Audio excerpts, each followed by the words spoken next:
A hi hello welcome to my channel. నేను మీ కోపిచం. ఈరోజు morning నేను ఒక మంచి మూవీ చూశాను. నాకైతే చాలా చాలా చాలా చాలా నచ్చేసింది. అంత బాగా నచ్చిన మూవీని మీతో షేర్ చేసుకోకుండా ఉంటాను, అందుకని మీ ముందుకు వచ్చేసాను అనమాట. So let's go.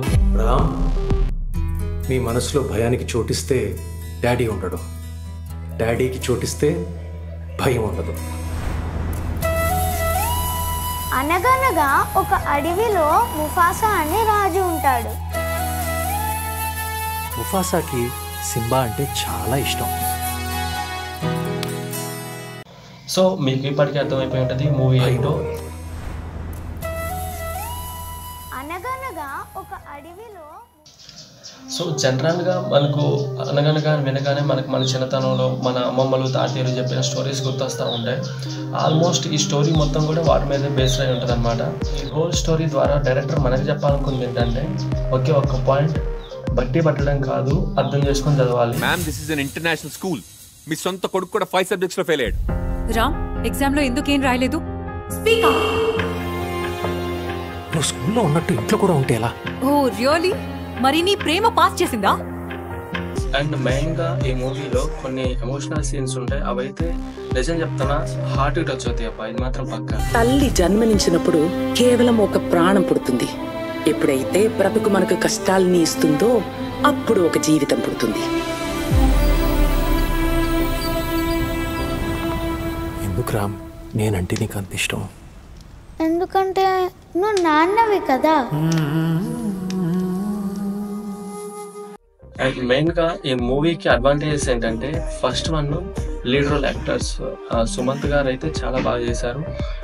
ఆయనకి 100కి 100 ఇవ్వచ్చు. అండ్ సెకండ్ ఎవరంటే ఒక చిన్న పిల్లోడు ఉంటాడు. ఈ మూవీలో ఏంటంటే వాళ్ళు ఫాదర్ అండ్ సన్ రిలేషన్ అనమాట వాళ్ళది. And heroine wife of course మీ అందరికీ తెలిసిందే. అండ్ తను కొత్తగా ఇంట్రొడ్యూస్ అయింది అనమాట ఈ మూవీ ద్వారా. అండ్ సెకండ్ వన్ వచ్చేసి ఏంటంటే ఎమోషనల్ సీన్స్ అనమాట. ఇకంతే ఈ మూవీకి అడ్వాంటేజెస్ అంటూ నేనేం చెప్పలేను ఇంకా.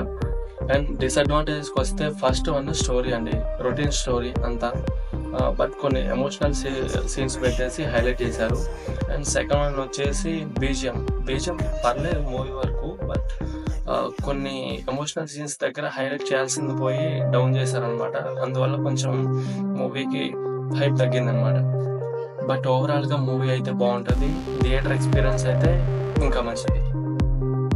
ఈ మూవీ గురించి ఇంకొంచెం డెప్త్గా చెప్పాలంటే నవేడేస్ ఈ జనరేషన్లో మన స్కూల్ ఎడ్యుకేషన్ సిస్టమ్ ఎలా ఉంది అండ్ దాన్ని మార్చడానికి మన హీరో ఫేస్ చేసిన ప్రాబ్లమ్స్ ఏంటి అనేది ఈ మూవీలో ఇంకొంచెం డెప్త్గా ఉంచారు.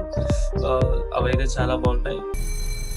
I want every student studying in our school to get 100% in every subject. ఈసారి ఎలా అయినా టాప్ మార్క్స్ రావాలి సార్. టాప్ మార్క్స్ వస్తాయి అమ్మా, కానీ మీ అందరి టాప్ లో సబ్జెక్ట్ కరెక్ట్ గా ఎక్కాలి కదా.